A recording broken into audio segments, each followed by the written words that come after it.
R's for Rachel, don't you know?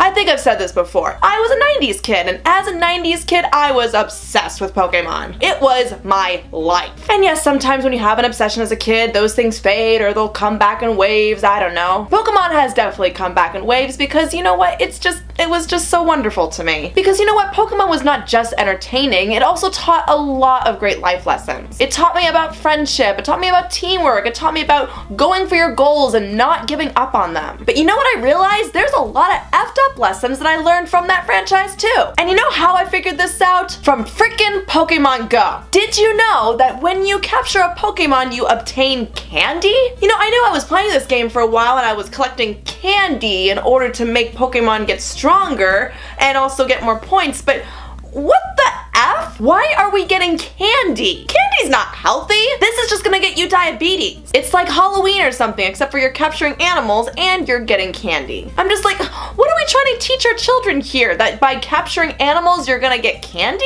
It's really screwed up. Also, another way to get points in Pokemon Go is that you also just trade your Pokemon. It's like, yeah, I captured you and now you're my slave, and guess what? I just want more points, so you're gonna go off to the vicinity with the professor and bye. Thanks for nothing. So naturally this made me think about my childhood and what I was doing with my life and why I was so obsessed with Pokemon. And yeah, turns out I learned a lot of really effed up lessons. Now, I personally did not really play the video games. I was a card collector and I watched the TV show, so we're gonna kind of stick to the TV show standards. Because let's face it, the TV show is where you really get to know the characters and get to go on all the adventures with them, and they're the ones that teach you all the important life lessons, so let's see what Pokemon the TV show gave me. And you know what? I know I'm probably not the first person to say a couple of these things, but you know what? No one's talking about it, so we need to get this out in the open. The first life lesson that I got from Pokemon is that animal cruelty is A-okay. I mean, think about it. You're going off into the world and you're just capturing Pokemon. And they're just live animals doing their thing and they don't need to be captured or want to be captured. If they wanted to be captured, you wouldn't have to battle them to weaken them in order to make them your own. And then you force them into cockfight type battles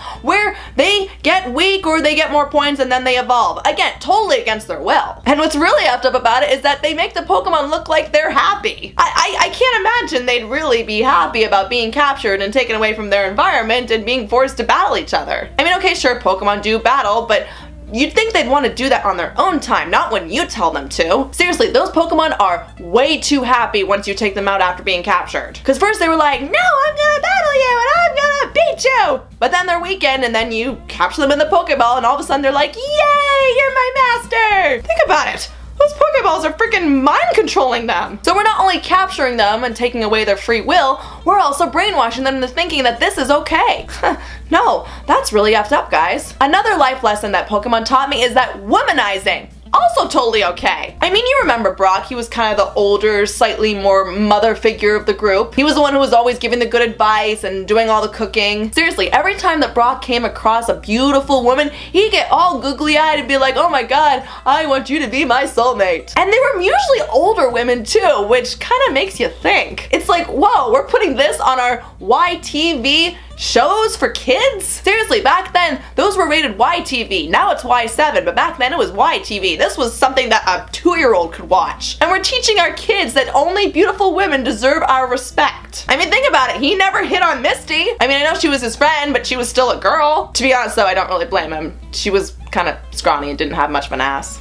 But seriously, Brock, what the F? Can't you go for a curvy girl every once in a while? By the way, where in the world did you store all that stuff, Brock? You had a small backpack. I don't think you could fit a table and cooking equipment in there. Brock's a freaking magician. But anyway, that's off topic. The next life lesson that I got from Pokemon is that as a 10-year-old, it's totally okay to go off into the world all by yourself. What? Now what's interesting about this is back in 1997 when this was all brand new, they did have some novelizations in Japan that actually said that in this world, 10-year-olds were considered adults. Okay, that right there is a whole nother level of cluster effed up messiness that I don't even want to deal with. Like seriously, in this thing they even said that 10-year-olds could get married if they wanted to. And they have to pay taxes. I guess 10-year-olds are also old enough to vote, right? Now that wouldn't be so much of a problem if 10-year-olds were actually mature, but look at Ash. He was like totally rash and immature and always jumping to conclusions. He acted just like a 10-year-old would. That's fine and all, but why are 10-year-olds like this allowed to go off into the world? Seriously, do pedophiles not exist in this universe? I guess not, considering that Team Rocket was basically the biggest threat in this world. Pretty sure there's some pedophiles in there too though. But going a little more deeper into the whole 10-year-olds going off thing, why aren't these kids in school? Shouldn't they be educating themselves? You know, between becoming a kid and then also being a 30-year-old, our minds change all the time. What if they wanted to be a Pokemon trainer when they were a kid, but then when they become 20, like, you know what, I don't want to do this anymore. Maybe I want to be a doctor. It's like, okay, well, you kind of need to go back and finish high school first. Then go to college,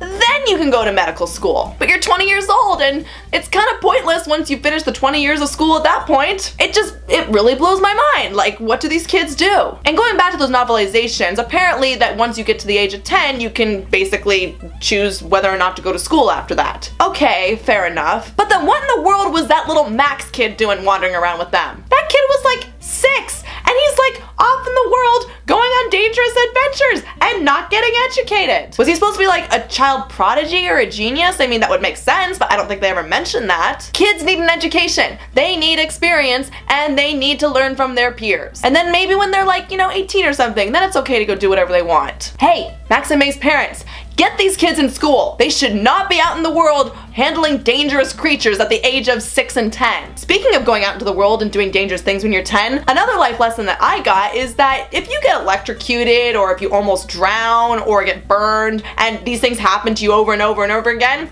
you're gonna turn out okay. Not true. Even if you do get electrocuted over and over again and survive, you're still gonna develop a twitch or some kind of internal problem. And yeah, I don't think that getting burned leaves your skin just fine in 2 seconds. Seriously, after everything that Ash alone has been through, he should have burn marks like all over him. And brain damage. He's almost drowned several times. And that's just Ash. A lot of other characters have gone through the exact same thing. Also, Team Rocket gets blasted off at the end of every episode. They should totally be dead by now. It's like, physics doesn't really exist in this world, apparently. Now, Pokemon did teach us some good life lessons, for example, like, you know, not giving up on your goals. And by not giving up on your goals, I'm talking about Team Rocket. Seriously, Jessie and James in like literally every episode try to capture Pikachu, and every single episode they're like, okay, we didn't do it last time, we're gonna do it again. So in other words, whether you're doing good or bad, it's okay to just not give up. I mean, I love Jessie and James as much as the next Pokemon fan, but you'd think that maybe after every season or so they would get like a new villain, because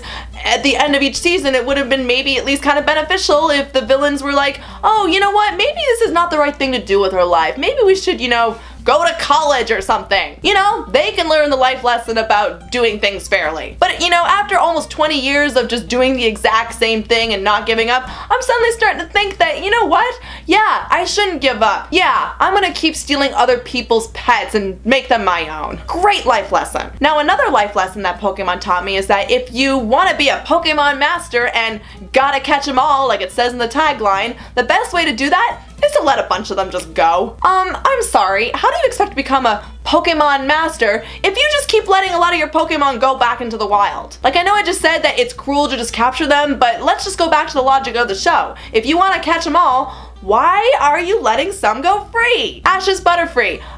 Totally touching episode, I totally cried, but Ash let it go off and mate with another Butterfree. Like, what the F? Pidgeot went off to help more Pidgeys and Pidgeotos, and Ash said he was coming back for it. Never did. Ash's Squirtle went back with the Squirtle Squad for whatever reason. Ash's Lapras. Okay, fair enough, it went back into the wild to be with its family, but still. And some of these Pokemon have come back to do battles, but again, what's the point of that? Why not just let them be happy and free at Professor Oak's lab, like a lot of his other Pokemon? Misty's Togepi, super rare, could have learned so much from it, considering that there's not a lot of knowledge of that Pokemon in this world, but no, she just lets it go free. However, I will give credit to Brock that he never gave away any of his Pokemon as far as I know. He just returned a Vulpix, which he borrowed, so that's fair. So, Thanks for being responsible, Brock. Now another life lesson I got from Pokemon, and this one's really messed up, is that if you have a tantrum child or a pet or something that's weak or doesn't meet your expectations, just drop it off at someone else's place to be their problem. Here's another example of Ash letting a Pokemon go. When he dropped off his Charizard at the Charific Valley or whatever it's called, he was all like brooding and like, you need to stay here and be our better Pokemon, I don't want you anymore. Ash, that Pokemon ignored you for a long time because you were a terrible trainer and you finally got its trust back, and then you're like, you know what, I don't really want to train this Pokemon, I'm gonna just leave it here. Ash, not cool. Take responsibility and train your frickin' Pokemon. It really is a mystery to me how you made it so far at so many of the leagues, but also, that's probably why you never won any, so good job! Our hero, ladies and gentlemen. The next life lesson is that if you're being chased down by your enemy, or if a flock of dangerous birds are after you, it's totally okay to steal someone's bike to save yourself. Remember in the first episode when Ash was being chased by all those Spearow, and then Misty got him out of the river and he was like, oh no, I need to get out of here, and then he just takes her bike and leaves her there? It's like, what the F, Ash? Your first day on your journey and already you've committed theft. I always wondered about this. Like seriously, ever since I watched that first episode, I can't help but wonder, was he just gonna let Misty fend for herself? How does he not know that maybe those Spearow will start attacking her? I don't know if Misty really did have a crush on Ash like 4 kids told us she did, but you know what? She had some messed up reasons for doing so. This dude literally abandoned you upon meeting you. Not a great catch, Misty. Another life lesson Pokemon gave me is that if you have that project you've been working on forever and it's finally finished, or if there's that one really big life goal that you're trying to achieve and you think that you're finally done and you've done it, turns out you're not even close. Oh, there's 151 Pokemon in the world and you finally captured all of them? Ha! Guess what? There's 100 more in the other region that way. Seriously, when I was growing up, we had just 151 Pokemon and I got all the cards, and I was so proud of myself. But then more came along and I was like, oh, okay, I'll just get those ones too. But before I could even get the second generation, another one comes along.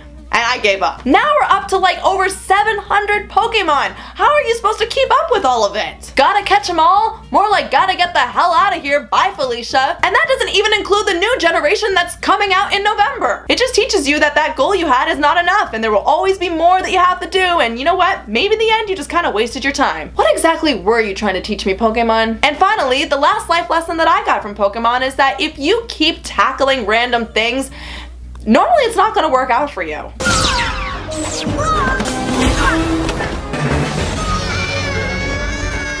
Ash, seriously, stop tackling things. You're not helping anyone. And if you keep doing this and it's still not working out for you, but you keep doing it anyway, guess what? You have a problem. And someday you will tackle something that's really gonna backfire, and guess what? Now you're dead. Seek some therapy and some help and stop tackling things. This is why you have Pokemon to do things for you. Seriously, this is the hero for our children? The kid who makes all the rash and unnecessary decisions and always gets himself into trouble? I'm sorry, but it just kind of bothers me that I grew up with all these lessons and now I wonder why things don't work out for me a lot of the time. But you know what? I also have a lot of great memories with Pokemon and now I get to play it in the real world, so maybe I shouldn't be complaining. Yep, even after all these really terrible lessons, I'm still gonna love it at the end of the day.